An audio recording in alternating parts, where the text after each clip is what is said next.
India's number 1 varicose veins hospitals ఐబీసీను సంప్రదించండి. మీ నొప్పి లేని ప్రయాణాన్ని ప్రారంభించండి. నమస్తే రమగారు. నమస్తే జయ. రమగారు, ఎద్దనపూడి సులోచన రాణి గారివి కొన్ని నావెల్స్ చెప్పుకున్నాం మనం. చాలా బాగుంటాయి కదండి. శ్వేత గులాబీ అవి చెప్పుకున్నాం అవును, కదా. అవును. అభిశాపం. అవును. ఆవిడ ఇంకేమన్నా నావెల్స్ చెప్పుకుందామా? నావెల్స్ అయితే బోల్డ్ ఉన్నాయి జయ. ఆ, కొంచెం చిన్న సైజ్ కథలు చెప్తాను. నవల అంటే చాలా పెద్దది కదా. కథలు కూడా రాశారు ఆవిడ. చిన్న నవలలే కొంచెం చిన్న స్వరూపంలో ఉన్నవి కూడా కొన్ని కథలు. ఓకే. కొన్ని చిన్న చిన్న కథలు అంటే మరి చాలా ఎక్కువ కాదని అనుకుంటా. నాకు తెలిసినవి కొన్నే. ఇంకా నేనేమో తెలుసుకోలేకుండా మిస్ అయ్యానా అనిపిస్తుంటుంది మధ్య మధ్యలో నాకు. చిన్న కథలు కూడా చాలా బాగుంటాయి. పత్రికల్లోకి వచ్చి ఉండొచ్చు బహుశా. నేను పుస్తకంగానే చదివాను. నేను రచయిత్రిని కాను. దాని పేరా? ఓకే. బాగుంటుంది చిన్న కథ. ట్రీట్మెంట్ బాగుంటుంది. అసలు ఆవిడ స్టైలిష్ రైటర్. అవునండి. ఆవిడ స్టైలే వేరు. ఆవిడ క్యారెక్టర్ని పరిచయం చేయటం కూడా స్ఫురద్రూపి అయిన మగవాళ్ళని ఎంత బాగా ఓ పెద్ద వర్ణన ఉండదు. ఒక 2 వాక్యాల్లోనే ఒక హుందా అయిన క్యారెక్టర్ని నుంచోబెట్టేస్తారు కంటి ముందు. ఓకే. మామూలుగా మనం చూసే వాళ్ళల్లో అందంగా ఉండటం వేరు, హ్యాండ్సమ్గా ఉండటం వేరు కదా అవును కదా. మగవాళ్ళల్లో అందం కంటే హ్యాండ్సమ్ లుక్కే కావాలి. వాళ్ళ కళ్ళు, మొహం పెద్ద పెద్ద కళ్ళు, చక్కగా మొహము తెరిపిగా ఉంటే అందరూ అట్రాక్ట్ అవ్వరు. కానీ ఈ హ్యాండ్సమ్ గాయ్ వాడు నల్లగా ఉన్నా సన్నగా ఉన్నా అలాంటి వర్ణన బాగా చేస్తారు.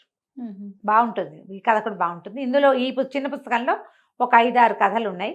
ఈ నేను రచయిత్రిని కాను ఒకటే నాకు ఇష్టమైన చిన్న కథ ఆవిడది. సింపుల్, ఒక ఎపిసోడ్లో చెప్పేసేయచ్చు. ఇంకో 2-3 చూశాను. స్నేహం అయ్యి అవి చెప్పుకుందాం. ఓకే. ఈ కథని ఎట్లా పరిచయం చేస్తారంటే, నేను అనే అమ్మాయే చెప్తున్నట్టు. ఒక అమ్మాయి నేను మా అన్నయ్య మేము ఇలా చేసాం, అన్నయ్య ఇలా చేశాడు, అప్పుడు ఇలా అయింది, అతను అలా అన్నాడు అని ఏమనాలి దాన్ని?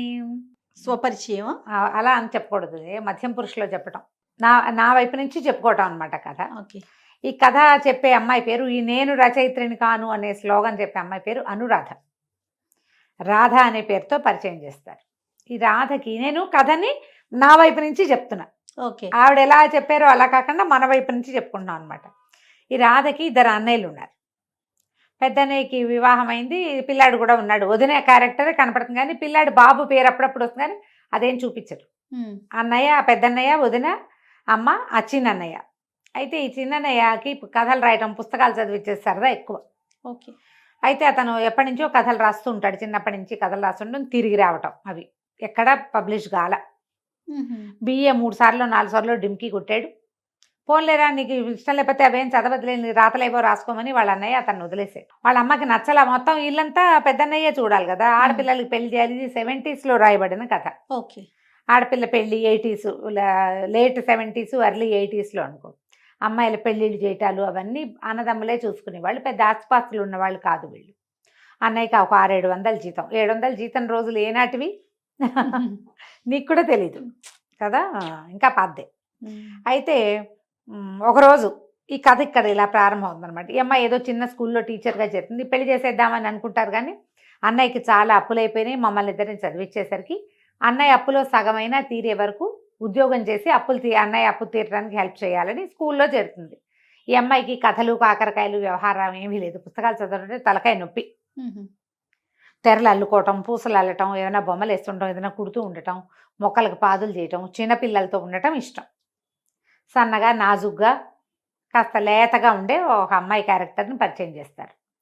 పోస్ట్ వస్తుంది. వదిన, రాధ, చిన్నన్నయ్య ముగ్గురు ఒకేసారి బయటకు వస్తారు పోస్ట్ కోసం. ఆ వదిన ఎవరో ఉత్తరాల కోసం చూస్తుంది. ఆవిడకి ఏం లేదు. ఈవిడేదో ఇంటర్వ్యూ ఎక్కడికో అప్లై చేసింది. వాళ్ళు ఏమైనా ఇంటర్వ్యూ కార్డు వస్తుందేమో అని రాధ చూస్తుంది. అది రాలా. కానీ ఒక బరువైన పార్సిల్ మాత్రం వెనక్కి వచ్చింది. అదేంటంటే వాళ్ళ చిన్నన్నయ్య రాసిన నవల. పుస్తకం తిరిగి వచ్చేసరికల్లా ఇక అతను హతాశుడైపోతాడు. గబుక్కుని వెళ్ళి గదిలోకి వెళ్ళి తలపేసేసుకుంటాడు. కట్టలాగా వచ్చింది కదా రిజిస్టర్ పోస్టు, అది వెనక్కి ఇచ్చేసి చెల్లెలకి ఇచ్చి, నేను తగలబెట్టేసి కష్టపడి రాశాను అనుకో, అయినా సరే నాకేం పేరు లేదు, ప్రఖ్యాతి లేదు, నా పుస్తకాలు ప్రింట్ అవటం లేదు, చీచి అని తలపేసేసుకుంటాడు. మధ్యాహ్నం నుంచి రాత్రి దాకా పిలుస్తారు. అన్నం తినమంటారు, కాఫీ తాగమంటారు, బతులాడతారు. వదినకి బాగా మరిదంటే ప్రీతి. ఎప్పుడో పెళ్ళయింది వాళ్ళకి. ముందు నుంచి మగవైపు మరిదంటే ప్రీతి. ఈ అమ్మాయి ఏమో పెద్దన్నయ్యకి కిడ్ అనమాట, పెద్దన్నయ్య పెట్టు. ఎంత పిలిచినా రాడు. రాత్రికి వాళ్ళ పెద్దన్నయ్య ఇచ్చాక బలవంతంగా మొత్తానికి బయటికి పిలుస్తారు. ఆ సాయంకాలం ఏమవుతుందంటే ఈయన వాళ్ళ అన్నయ్య వస్తూనే ఉత్సాహంగా రాధా రాధా అని పరిగెత్తుకొస్తాడు. చెల్లెల్ని చక్కగా దగ్గర తీసుకుని కావలించుకుంటాడు. నువ్వు అదృష్టవంతురాలివి, నీకు అన్నీ కలిసి వస్తాయి అన్నీను అని ₹1 లాటరీ కట్టేట ఒక చోట ఆయన. గోద్రేజ్ బీరువా వచ్చింది. అప్పట్లో గోద్రేజ్ బీరువాలు అవి చాలా గొప్పవి, ఖరీదు. బీరువా కొనుక్కుంటే 2-3 వేల రూపాయలు అయ్యేది. ₹1 ₹3,000 ₹4,000 బీరువాను తగిలింది. ఎంత గొప్ప గొప్ప కదా. అక్కడి నుంచి చెల్లెలు చేతులు పుచ్చుకుని, అబ్బో నువ్వు భలే అదృష్టవంతురాలు, నీకేం గిఫ్ట్ కావాలో చెప్పు, వీళ్ళు ఎప్పటి నుంచో బీరువా కొనమంటున్నారు, ₹1 వచ్చేసింది, నీ పేరుతో కట్టేసరికి రాధ అదృష్టవంతురాలు అని మాట్లాడారు. అక్కడి నుంచి ఆవిడంది వదిలినట్టుంది, దీన్ని ₹3 సరే రాము కాఫీ కూడా తాగలేదు, వాడిని తను పిలవండి అంటే ఇక పిలిచి మొత్తానికి ఎరా పుస్తకం ప్రింట్ అవ్వకపోతే ఆడదానిలాగా ఏడుస్తావురా, రా అని బయటికి తీసుకొచ్చి భోజనాన్ని కూర్చున్నారు. ఏదో నవ్వుతూ మాటల్లో ఏమన్నారంటే, నీ కథ కూడా రాత్రి చేత పోస్ట్ చేయించు, దీనికి అదృష్టం కలిసి వస్తుంది, దీనికి లక్కీ ఫెలో కాబట్టి దానికి ఏదో అవుతుందన్నారు. మాట్లాడలా, ఏదో నవ్వుకున్నారు. ఈ అమ్మాయి యథాతథంగా స్కూల్కి వెళ్తూ ఉండేది. సడన్గా ఒకరోజు పోస్ట్ వచ్చింది. మళ్ళీ అన్నయ్య పుస్తకం వచ్చేసిందేమో అని అనుకుని హడిలిపోయారు వీళ్ళు. తీరా ఓ ఉత్తరం వచ్చింది. ఆయన ఆశ్చర్యపోతాడు. అక్కడి నుంచి చెల్లెలు చేతులు పుచ్చుకుని చెల్లెల్ని గాల్లోకి ఎగరేసి, నిజంగా లక్కీ ఫెలోవి, నీ పేరుతో పంపించానని చెప్పలే, నా పుస్తకం ప్రింట్ అయిందని చెప్పాడు. ఆ టెలిగ్రామ్ వచ్చింది ఆ రోజు. ఈ టెలిగ్రామ్ ఎవరి పేరు మీద వచ్చింది? రాధ పేరు మీద వచ్చింది. వాళ్ళమ్మ వదిన అడిగారు, రాధ పేరు మీద వచ్చింది ఏంటి టెలిగ్రాము, రామకృష్ణని నీ పేరు మీద రావాలంటే ఆ పుస్తకము రాధ పేరు మీద పంపించానని చెప్పాడు. ఆ బుక్ ప్రింట్ అవబోతోంది ఒక పత్రికలో. ఈ అమ్మాయి కనీసం ఆ పుస్తకం ఏమిటో కూడా చూడలేదు. వాళ్ళ అన్నయ్య వాళ్ళు ఏమన్నారు, ఇది మంచిదేగా, ఏదో ఒకటి వాడి పుస్తకం ప్రింట్ అవుతుంది. వాళ్ళు బోల్ డబ్బులు పంపించారు. ఇక వారపత్రికలో సీరియల్గా రావటం మొదలుపెట్టింది. క్రమంగా అందరూ గుర్తించడం మొదలుపెట్టారు, ఈ అమ్మాయే ఆ కథ రాసేదని. ఓనాడు ఇదంతా అందరూ అంటున్నారు ఏమిటని నా పుస్తకం కూర్చుంటే ఆ బుక్ ఏమీ నచ్చదు, ఏమిటిదో కథ, దీనికి జనాలంతా ఫ్యాన్స్ అవటం ఏమిటి, దిక్కుమాల కథ అనిపిస్తుంది. అమ్మాయికి లేదు, బుక్ రీడింగ్ ఛాయిస్ కాదు తంది. అక్కడి నుంచి ఏదో సన్మానం అని పిలుస్తారు ఈ అమ్మాయిని. ఈ పిల్లకి అసలు ముందే పబ్లిక్లోకి వెళ్ళటం అవి అలవాట్లేదు, మెతకది, తక్కువ మాట్లాడుతుంది, ఏదో ఆ స్కూల్లో ఉండటం తప్పిస్తే తనకేమీ తెలీదు. వాళ్ళ అన్నయ్య చాలా బలవంతం చేసి, ఇప్పట్లో చెప్పద్దు, నేను రాయలేదు, మా అన్నయ్య రాశానంటే వద్దు ఇంకో కొన్ని పుస్తకాలు ప్రింట్ అవ్వనివ్వు, కొంతకాలం అయితే బాగుంటుంది. ఇతను ఏం చేస్తాడు, ఆ పత్రికకి ఈ అమ్మాయి ఫోటో పంపించేస్తాడు. చెల్లెల్ని తీసుకెళ్ళి వెంబడి పెట్టుకెళ్ళి ఒక ఫోటో తీయించి, నాకు అవి నా ఆశయాలు నా అభిప్రాయాలు అని ఒక రాసి తనే పంపిస్తాడు. గుర్తుపడతారు, ఫోటో పడేసరికి ఆటోమేటిక్గా గుర్తుపడతారు. ఈ పబ్లిక్ నుంచి వచ్చేదాన్ని తట్టుకోలేకుండా ఉంటుంది. అదేదో ఇద్దరు ఆడపిల్లలు ఎవరి చేతిలోనో మోసపోయి ప్రతీకారం తీర్చుకోవడానికి మగవాళ్ళ మీద బాగా డబ్బు సంపాదించి మగవాళ్ళ మీద ప్రతీకారాలు తీర్చుకుంటారు. కానీ వాళ్ళకి తర్వాత ఎదురుపడ్డ వాళ్ళంతా మంచివాళ్లే, కానీ మంచి వాళ్ళని కూడా వీళ్ళు చక్కెరగిరి మాన్యాలు పట్టిస్తారు. ఈ ఆడాళ్ళకి పగా ప్రతీకారాలు ఏమిటో ఈ పిల్లకి అర్థం కాదు. వాళ్ళ అన్నయ్య రాసిన కథ అది. అక్కడి నుంచి ఇంకో బుక్ ప్రింట్ అవుతుంది, ఇంకో అవకాశం వస్తుంది. అన్నయ్య ఏమో ఎవరికి చెప్పద్దంటాడు. ఓ పబ్లిక్ స్పీచ్ కోసం తీసుకెళ్తాడు ఒక చోటకి, ఎక్కడో ఒక చోట సభ, సన్మాన సభ అని ఆ పుస్తకం గురించి మాట్లాడతారు. ఒక ఆవిడ నానా తిట్లు తిట్టిపోస్తుంది స్టేజ్ మీద. పిచ్చి పుస్తకం, ఆడవాళ్ళని ఇట్లా క్రూరంగా చూపిస్తారా, ఆడవాళ్ళు క్షమయా ధరిత్రి అని చెప్పాలి అని నానా తిట్లు తిడితే, ఆ ప్రోగ్రాం రోజున ఈ కింద కూర్చున్న అతిథుల్లో ఒక అతను, తెల్లగా పొడుగ్గా తెల్లటి బట్టలతో ఉన్న ఒక అతను, ఎందుకనో సులోచనారాయణ గారి హీరోలందరూ తెల్లటి బట్టల్లోనే ఉంటారు, వైట్ అండ్ వైట్ ఇష్టమేమో బహుశా. ఏమో వైట్ అండ్ వైట్ అప్పుడు ఫ్యాషన్ కూడా అనుకుంటా జయ. వాళ్ళు ప్రత్యేకంగా కనపడమో ఏదో ఉండుంటుంది. ఆవిడ చిన్నప్పటి ఫ్యాన్సీ అయి ఉండొచ్చు. చాలా కథల్లో వైట్ అండ్ వైటే చెప్తారు. ఒక అతను తనకేసి చూస్తూ ఉండటాన్ని గమనిస్తుంది అమ్మాయి. ఈ తిట్టే ఆవిడ ఒక స్పీకర్ ఉంది కదా, ఆవిడ చెడ తిట్టేస్తుంది, రైటర్కి బుద్ధి లేదు, జ్ఞానం లేదు, ఇలాంటి పిచ్చి కథలు రాస్తారు, దీనివల్ల సమాజం పాడైపోతుంది. ఈయన ఒక కాగితం రాసి ఏదో పంపిస్తాడు. ఆ కాగితం చూసేసరికి స్పీకర్ తగ్గిపోతుంది. క్షమించాలి, ఇలా మాట్లాడినందుకు క్షమించాలి అని ఏదో మాట్లాడుతుంది. ఈ అమ్మాయి ఒక ముఖం మాట్లాడుతుంది కానీ నానా గలభ అయిపోతుంది. ఇతనే తీసుకొచ్చి దింపుతాడు. అతని పేరు రాజశేఖరం. ఈ రాజశేఖరం కూడా చాలా కథల్లో కనిపిస్తారు. ఎదనపూడి సులోచనారాయణ గారి హీరో ఆ పేరు రాజశేఖరం పేరు. అక్కడి నుంచి ఇంటికి తీసుకొస్తాడు. వాళ్ళ అన్నయ్య ఆశ్చర్యపోతాడు. ఆ పూట ఏంటంటే అన్నయ్య రాడు, ఎందుకంటే నా బదులు నువ్వు సన్మానం తీసుకుంటుంటే నాకు కుళ్ళొస్తుంది అని తను రాడు సన్మానానికి. పైగా స్పీచ్ రాసిస్తాడు, నువ్వేమైనా తప్పులు చదివితే నేను తట్టుకోలేను, అందుకని నేను రానంటాడు. ఇంటికి తీసుకొచ్చి దిగబెడిస్తాడు. దిగబెడిచాక ఏదో కాసేపు మాట్లాడాక తెలుస్తుంది తను చాలా డబ్బులున్నవాడు. తర్వాత ఇలాంటి సభలకి వాటికి పోషకుడుగా ఉంటాడు. ఇతని పరిచయం చాలా లాభిస్తుంది మనకు అనుకుంటారు. ఇట్లా ఏదో ప్రోగ్రామ్ అంతా పడవిది దుమ్మలాడుతూ వస్తుంది. వాళ్ళంతా ఆవిడెవరితో తిట్టించుకున్నట్టు అయింది కదా, కోపం వచ్చేస్తుంది. నేను కాదని చెప్దామని ఉంది, మీరు నన్ను అనకండి, నేను రాయలేదు అని చెప్పాలని ఉంది, కానీ చెప్పలేదు. ఇంటికి తీసుకొచ్చేస్తాడు. అక్కడి నుంచి ఆ శేఖరం అన్న ఆయన ఏం చెప్తాడు, ఇంకొకటి ఎక్కడ లయన్స్ క్లబ్లోనో ఎక్కడో నేను మంచి సన్మానం నేను మళ్ళీ అరేంజ్ చేస్తాను మీ చెల్లెలకి, అసలు ఇవి చూస్తే రైటర్లే లేదు, ఈ నోటి నుంచి మాటే రావట్లేదు అంటాడు. కానీ వీళ్ళు ఊరుకుంటారు, గతుక్కుమంటారు కానీ చెప్పరు. మెల్లిగా రోజులు గడిచాక ఇంకొక సన్మానం పెడతారు. అక్కడ ఇక బ్రహ్మాండంగా నడుస్తుంది. అతని మీద ఈ అమ్మాయి కొంచెం ఇంట్రెస్ట్ ఏర్పడుతుంది, అతను ఎక్కువ ఇంట్రెస్ట్ చూపిస్తాడు వీళ్ళ పట్ల. క్రమంగా ఏమవుతుంది, సినిమా అవకాశాలు కూడా ఇప్పిస్తాడు. ఒక నాటకం రాసి ఇవ్వమంటారు అని, రాస్తుందిలేండి అంటాడు. నేనే ఫెయిర్ చేస్తానని చెప్తాడు చిన్నయ్య. ఒక 3 సార్లు సన్మానాలు అయ్యాక ఈ చెల్లెలు ఏమంటుంది, అనురాధ ఈ స్కూల్కి వెళ్తూ ఉంటుంది కదా, స్కూల్లో వాళ్ళంతా అదో రకంగా చూస్తారు. ఈ సన్మానం అయిన తర్వాత అందరూ నవ్వుకుంటారు, ఈ అమ్మాయిని చూసి బాగా తిట్టారు, మా బాగా అయిందని. ఎవరికైనా పేరు వచ్చిన వాళ్ళకి ఏదైనా ప్రాబ్లం వచ్చిందంటే చుట్టుపక్కల జనాలకు సంతోషంగా ఉంటుంది. అలాంటి వాళ్ళని చూస్తాం ఇప్పుడు కూడా మనం. వీళ్ళు ప్రాబ్లమ్స్లో ఉన్నారంటే నా పెద్ద గొప్ప నీళ్ళగారు బాగా అయింది వీళ్ళకి, అలా అనిపిస్తుంది. అక్కడి నుంచి ఏమవుతుంది, ఈ స్కూల్లో హెడ్ మిస్ట్రెస్ అంటుంది, ఏమిటమ్మా నువ్వు ఇంత బిజీగా ఉన్నావు, నీలాంటి వాళ్ళు మా స్కూల్లో పనిచేయకూడదు, ఉద్యోగం మానేయమంటారు. ఉద్యోగం మానేయాలి. ఆ స్కూల్ ఉద్యోగం మానటం ఇష్టం ఉండదు ఈ అమ్మాయికి, బోల్ డబ్బులు వస్తాయి. అక్కడి నుంచి నేను ఈసారి సన్మానంలో నేను చెప్పేస్తాను ఖచ్చితంగా అంటుంది, అన్నయ్యతో చెప్పేస్తానంటుంది. చెప్పేస్తాననేసరికల్లా వాడి వద్దు నువ్వు చెప్పొద్దు అని చెప్పి చెల్లెలకి ఓ చిన్న విషం ఉన్న పొట్లం చూపిస్తాడు. నువ్వు కనుక అక్కడ నోరెత్తావంటే తినేస్తాను నేను, ఎందుకంటే నా మొదట్లో నాకు కూడా కష్టంగానే ఉంది, కానీ ఇప్పుడు నాకు కష్టంగా లేదు. నా చెల్లెలకేగా పేరు వచ్చేది, ఏం పర్వాలేదు. ఇప్పట్లో కాదు, చాలా పేరు వచ్చాక, చాలా పాపులర్ అయ్యాక అప్పుడు చెప్దుగా. ఇప్పుడు నువ్వు రైటర్ అయితే ఏం, కాకపోతే ఏం, చక్కగా సన్మానం చేసుకోవచ్చు కదా, మరి వాళ్ళు డబ్బులు వస్తున్నాయి, మంచి మంచి చీరలు కొని పెడతాను నీకు, ఇట్లా ఒప్పిస్తాడు బలవంతంగా. ఈ రాజశేఖరం ఈ అమ్మాయి పట్ల కొంచెం ఆసక్తి చూపిస్తాడు. అయితే ఏమవుతుంది, ఓసారి ఈ స్కూల్కి వెళ్తుంది కదా, నువ్వు ఎలాగైనా సరే రిజైన్ చేసేయాల్సిందే అంటారు. ఏం చేయాలో తెలియక రిజైన్ చేసి బయటకు వచ్చేసరికల్లా మతిపోయినట్టు అయిపోతుంది. ఇదేమిటి, నేను ఈ రైటర్ అన్న దాన్నే తీసుకోలేకుండా ఉన్నా, ప్రతి వాళ్ళు మాట్లాడమంటారు, అదేమిటి మీరు అంత బాగా రాస్తారు, ఏం మాట్లాడడం రాదే మీకు అంటారు. తను ఎట్లా హ్యాండిల్ చేయాలో తెలీదు. పోనీ చెప్పేద్దామంటే ఈ అన్నయ్య ఏమంటాడో తెలీదు. చనిపోతానన్నాడు కదా, మరి వాడు ఒప్పుకోవటం లేదు. ఏం చేయాలి, అది పరధ్యానంగా రోడ్డు మీదకి వచ్చేస్తుంది. ఓ కారు గుద్దైపోతుంది, ఒక దాని నుంచి తప్పుకొని ఇంకో కారు కిందకి వెళ్ళిపోతుంది. ఆ రెండో కారు రాజశేఖర్ అంది. అతను కాస్త ఈ అమ్మాయిని తీసుకుని హాస్పిటల్కి తీసుకుపోతాడు. వాళ్ళ అన్నయ్యలకి కబురు చేస్తాడు, ఇంటికి కారు పంపిస్తాడు. ఒక కన్ను బాగా నెవరగంత మీద గట్టి దెబ్బ తగులుతుంది, కళ్ళు మొహానికి కట్టేస్తారు మొత్తం. ఈ అమ్మాయి ఓరుబోరుమని ఎడుతుంది, భయపడిపోతాడు అతను, కళ్ళు కనపడకుండా అయిపోతాయేమోనని. ఓ కన్ను కనిపిస్తుంది. అన్నయ్య అందరూ వచ్చాక కళ్ళు కట్టనివ్వదు, మొత్తం కళ్ళకి భయం వేస్తుంది నాకు, కళ్ళు కనపడకపోయేసరికల్లా టెన్షన్ వచ్చేస్తుంది కదా. ఓ కన్నే చూడనివ్వండి అంటే రెండో కన్నుకి కట్టకడతారు. కళ్ళు స్ట్రెయిన్ అయ్యి ఎప్పటికీ కూలుకోదు, 20 రోజులు పడుతుంది. ఇతను రోజు వచ్చి బాగా క్లోజ్ అవుతాడు. ఈ యాక్సిడెంట్ మీద కూడా ఒక కథ రాయండి, మీరు రైటర్ కదా అంటాడు నవ్వుతూ. అన్నయ్య ఏం చేస్తాడు, యాక్సిడెంట్ మీద ఒక కథ రాసి పోస్ట్ చేసేస్తాడు. చేసేసరికల్లా అతను వచ్చి కేకలేస్తాడు, ఇట్లా రాస్తారా రైటర్లు, కొన్ని భావాలు దాచుకోవాలి, అది ఈ వర్ణన ఇదంతా చూసి నేనే ప్రజలకు తెలిసిపోతుంది.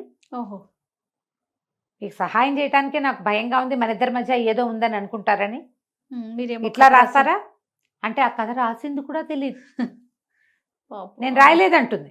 అనేసరికల్లా అతను అంటాడు, ఇంకా అన్నయ్య మీరు రాయకపోతే వాళ్ళు రాస్తారా, మీదే శైలి నేను చూసే కదా అంటాడు. సరే వీళ్ళిద్దరు కొంచెం క్లోజ్ అవుతారు. కరెక్ట్గా అదే టైంకి వాళ్ళ అన్నయ్య వచ్చి చూసేస్తాడు. ఈ చిన్న అన్నయ్య మీద పోట్లాడుతుంది, బుద్ధి లేదా, ఆ కథ ఎందుకు రాసావు నువ్వు, ఆయన వచ్చి నన్ను తిట్టాడు అనేసరికి అతను ఏమన్నాడంటే, నీకు అతనంటే ఇష్టం, అతనికి నీ మీద ఆసక్తి ఉంది, మీరు బయటపడడానికి ఈ కథ ఉపయోగపడుతుందని చెప్పాను, ఇది మంచిదే. అంతకుముందు వాళ్ళు ఊహిస్తూ ఉంటారు, ఏమిటి ఇతను అమ్మాయి మీద ఇంట్రెస్ట్ చూపిస్తున్నాడు, ఈ పెళ్ళైపోతే వీళ్ళిద్దరికి చిన్నవాడికి ఇంకా మంచి అవకాశాలు వస్తాయి. ఓహో, అతను పెద్ద డబ్బులున్నవాడు, సినిమా వాళ్ళ పరిచయాలు ఉన్నాయి, నాటకాల వాళ్ళతో పరిచయాలు ఉన్నాయి, పెద్ద పెద్ద సంస్థలతో పబ్లిషర్స్తో పరిచయాలు ఉన్నాయి. వేరే ఎవరో తెలిసిన పబ్లిషర్ వెళ్తూ ఈవిడతో ఒక కథ రాయించండి మాకు కూడా అని అడిగాడు. మరి ఇవన్నీ పోగొట్టుకుంటారా? ఈ పిల్లకి ఏమనిపిస్తుంది, నన్ను రైటర్ని చేసి ఇతనికి వలేసారు పెద్దవాళ్ళు అనిపించడం మొదలు పెడుతుంది. వాళ్ళ అన్నయ్యల మొహం కూడా దాన్ని నచ్చదు. ఇంకా ఇది అన్యాయం, తప్పు. ఏదో మాటల మీద అతను చెప్తాడు, నేను అబద్ధాలు చెప్తే భరించను. రాజశేఖరం. అబద్ధాలు, పైగా ఆడవాళ్ళు అసలు అబద్ధం చెప్పకూడదు. ఆడవాళ్ళ ప్రపంచం చాలా చిన్నది. ఈ రోజుల్లోది కాదుగా, ఈ రోజులకి అది కరెక్ట్ కాదు. ఆ 70లో కదా, ఆడవాళ్ళ ప్రపంచం చాలా చిన్నది. ఆ లిమిటెడ్ ప్రపంచంలో వాళ్ళ అబద్ధాలని ఆసరాగా తీసుకోకూడదు. వీళ్ళకి పిచ్చ దుఃఖంగా ఉంటుంది, ఇతని నుంచి వేరుపడిపోతానేమో అనిపిస్తుంది. చెప్తే అన్నయ్య చచ్చిపోతాడు, చెప్పకపోతే వీడితో సెపరేషన్ వస్తుంది. రేపొద్దు నేను మోసం చేశాను అనుకుంటాడేమో, నేను రైటర్ని కాకపోతే నన్ను పెళ్లి చేసుకుంటావా అని అడుగుతుంది. బ్రహ్మాండంగా చేసుకుంటాను, ఇంకా సంతోషంగా ఉంటుంది, కానీ రైటరు కాకపోతే నీకు నాకు పరిచయం ఎలా అయ్యేది అంటాడు. ఇప్పుడు చెప్పాలో వద్దో తెలియదు. ఇక ఏమవుతుంది, ఒకరోజు వచ్చి ఓ చిన్న ఉంగరం ఒకటి పెడతాడు. ఓ 20 రోజులు నేను ఊరు వెళ్తున్నాను, బాంబే వెళ్తున్నాను, తిరిగి వచ్చాక మళ్ళీ కలుసుకుందాము అని చెప్తాడు. ఈ అమ్మాయికి ఎట్లాగైనా చెప్పేయాలని ఉంటుంది. పెద్ద సన్మాన సభ సిటీ టౌన్ హాల్లో పెడతారు. అయితే అప్పటిదాకా సభ అంటే వణికిపోయి సభలు వద్దని, నేను వెళ్ళనని అన్నయ్య బతిమలాడడం, వాళ్ళ పెద్దన్నయ్య పోన్లే నా అమ్మలు అలా అనకూడదే అని బలవంతం చేసి పంపించడం, అక్కడికి వెళ్ళాక నోరు ఆరిపోవటం, కాళ్ళు వణికిపోవటం, భయం వేయటం. అన్నయ్య ఇంత పెద్ద పారాగ్రాఫ్ 4 పేరాలు రాసిస్తే పావు పేరాలో పావు సగం 4 వాక్యాలు మాత్రమే చెప్పి వచ్చేసేది. ఈసారి మాత్రం గట్టిగా సెంటెన్సులు పేర్చుకుని ఏం చేస్తుంది, స్టేజ్ మీదకి వెళ్ళాక ఈ ముఖ్యమైన విషయం చెప్పాలి. నిజానికి ఇన్ని సన్మానాలు తీసుకుంటాను కానీ ఈ సన్మానాల్లో ఏ ఒక్కటి దానికి నాకు అర్హత లేదు చెప్పేసింది. ఈ కథలు నావి కాదు. ఒకరోజు మా అన్నయ్య రాసిన కథ తిరిగి వచ్చింది. సూసైడ్ చేసుకుంటాడనే భయంతో మా అన్నయ్యకి నా పేరు ఇచ్చాను. ఈ ప్రతి కథ మా అన్నయ్య రాసిందే. నా ప్రతి స్పీచ్ మా అన్నయ్య రాసిచ్చాడు. నేను ఏ స్పీచ్ మాట్లాడలేదు. ఇది నా సొంత స్పీచ్. నేను రచయిత్రిని కాను అని అనౌన్స్ చేసేస్తారు. వాళ్ళు సభ అంతా తెల్లబోతారు. అన్నయ్య వదిన నిర్ఘాంతపోతారు. వీడు ఇంకేం చేయాలి, నెత్తి మీద అన్నయ్య చెప్పొద్దని చెప్పేస్తాడు. జీవితాంతం ఇలాగే కంటిన్యూ చేద్దాం, జీవితాంతం ఇలాగే ఉందాం, నేనే రాస్తా, నీ పేరు ఉంటుంది అంతే, ఓకే ఏం పర్వాలేదు, పిలిచిన చోటకు నువ్వు వెళ్ళు చక్కగా, నా బదులు నాకు లైఫ్ లాంగ్ ఇదే అని మాట్లాడతాడు. ఈ అమ్మాయికి అది ఇష్టం లేదు. ముందు తనకు భర్త కావాలి, అవును, అతనితో ఉండాలంటే అతన్ని మోసం చేయటం కదా ఇది. నా జీవితాన్ని నేనే తరుణాశ్రం చేసుకుంటానని చెప్పేసరికి స్టేజ్ మీద వాళ్ళు ఆశ్చర్యపోతారు. అమ్మాయి చిన్నది అనురాధ, చాలా బుద్ధిమంతురాలు, ఎంతో చక్కగా ఇట్లా చేసింది, వాళ్ళ అన్నయ్యకి సహాయం చేసింది. తర్వాత ఆ క్రెడిట్ తీసుకుంటారు. ఇంకొకళ్ళు అయితే పక్కవాడు చేసిన పని క్రెడిట్ లాక్కోవాలనుకుంటారు. తనకు అయాచితంగా వచ్చిన దాన్ని కూడా తను ఇట్లా చేసింది కాబట్టి అమ్మాయి చాలా అభినందనీయురాలు అని ఏదో చెప్పి అతన్ని స్టేజ్ మీద పిలుస్తారు. రామకృష్ణ వీళ్ళ చిన్నన్నయ్య ఎంత బాగా మాట్లాడతాడో జనం డంగైపోతారు. మరి రైటర్స్ స్పీచ్ వేరేగా ఉంటుంది కదా. అక్కడి నుంచి ఇంకేముంది, ఇది ఆ సభలో అతను ఎదురుకుండా కూర్చొని మొదటంతా వినేస్తాడు. అంతా అయిపోయాక చూస్తే అతను ఉంటాడు. పిచ్చెక్కిపోతుంది అమ్మాయికి. ఇంక ఇతన్ని పోగొట్టుకున్నట్టే. ఇంటికి వెళ్ళిపోతారు. ఇక పిచ్చిదానిలో అయిపోతుంది. నీరసము, నిస్త్రాణ, ఏం చేయాలో తెలియదు. ఉద్యోగానికి ఉద్యోగం పోయింది. ఇప్పుడు నువ్వు ధైర్యంగా చెప్పిందని కొంతమంది మెచ్చుకున్నా, కొంతమంది అంటారు ఇన్నాళ్ళు భలే గీర్వాణం చూపించింది, ఇలాంటివి వస్తాయి కదా. ఉద్యోగానికి ఉద్యోగం లేదు, ఇతనితో పెళ్లి చెడిపోయింది అనుకుంటుంది. అమ్మ వదిన పెళ్లి ఏర్పాట్లలో ఉంటారు. అన్నయ్య ఎక్కడికో వెళ్తాడు, చిన్నన్నయ్య ఎక్కడికో నాటకం వాళ్ళతో ఒక నాటకం రాస్తాడు ఈ అమ్మాయి పేరుతోటి. అది చాలా పెద్ద పోటీల్లో గెలుపొందుతుంది. దానికి కూడా బోల్డ్ డబ్బులు వస్తాయి. ఇల్లంతా డబ్బే. వీళ్ళకి ఇంట్లో ఫోన్ పెట్టించుకుంటారు, సోఫాలు కొనుక్కుంటారు, ఇల్లు పెద్దది చేసుకుంటారు, వదినకి బంగారం కొంటారు, ఈ అమ్మాయి పెళ్లికి సామాన్లు కొంటారు, అంతా డబ్బులు వచ్చేస్తున్నాయి కదా. ఈ డబ్బంతా కనపడుతోంది. ఇవి ఒట్టిగా ఇవే కనిపిస్తున్నాయి, నేను లేని ఇందులోనే అనిపిస్తుంది. సరే ఆలోచించి ఏమనుకుంటుంది, ఉంగరం తీసుకెళ్ళి ఇచ్చేద్దాం అనుకుంటుంది. ఇంటికి వెళ్తే కింద పని వంటాడు, ఎవరో వచ్చారని చెప్పి సార్ని పిలుచుకురా నువ్వు అంటూ. కిందకి వచ్చేసరికల్లా అబ్బా మొత్తానికి దారి కనపడింది నీకు అంటాడు. కొంచెం వెటకారంగా మాట్లాడతాడు. ఈ అమ్మాయి ఏడ్చుకుంటా ఉంగరం ఇచ్చేస్తుంది. మీ ఉంగరం నాకెందుకు, అట్టు పెట్టుకోండి, నేను మోసం చేశాను మిమ్మల్ని, నేను ఈ పెళ్ళి ఎలాగో జరగదంటే సరే ఉంగరం చేతిలో పెడితే చేయిపుచ్చుకుంటాడు. ఈ చేతిలో నుంచి ఈ చేయిపుచ్చుకుని రెండో చేపట్టుకుని ఉంగరం పెట్టేస్తాడు. 2 రోజుల్లో మన నిస్తార్థమని, 4 రోజుల్లో మన పెళ్ళి అని తెలుసా నీకు అంటాడు.